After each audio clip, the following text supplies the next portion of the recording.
લક્ષ્ય ન્યૂઝ, એક નજર, એક લક્ષ્ય. વિરોચનનગર પ્રાથમિક શાળા નંબર 1 અને 2 માં કન્યા કેળવણીનો મહોત્સવ અને પ્રવેશોત્સવ કાર્યક્રમ. શાળાની બાળાઓ દ્વારા કંકુ તિલક કરી મહેમાનોનું સન્માન કરાયું. શાળાની બાળાઓ દ્વારા મહેમાનોનું સ્વાગત ગીતથી સ્વાગત કરાયું.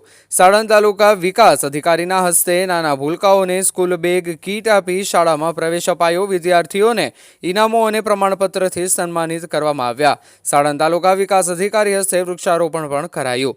સાણંદ તાલુકા વિકાસ અધિકારી નીરજ બારોટ અને પૂર્વ જિલ્લા સદસ્ય અજમલભાઈ બારડ, તાલુકા સદસ્ય લેકત ખાન પઠાણ, તલાટી કમ મંત્રી સૌરભભાઈ, માજી સરપંચ અનવર ખાન, સરપંચ હિતેશભાઈ, હેન્દ્રભાઈ બારડ, આરિફ ખાન પઠાણ, ખાલિદ ખાન, ગામ પંચાયતના સદસ્યો, શાળાના શિક્ષકગણ, ગામમાંથી પધારેલ વાલીઓ આગેવાનો મોટી સંખ્યામાં હાજર રહ્યા હતા. રિપોર્ટર ગુલાબ બૌદ્ધ, સાણંદ.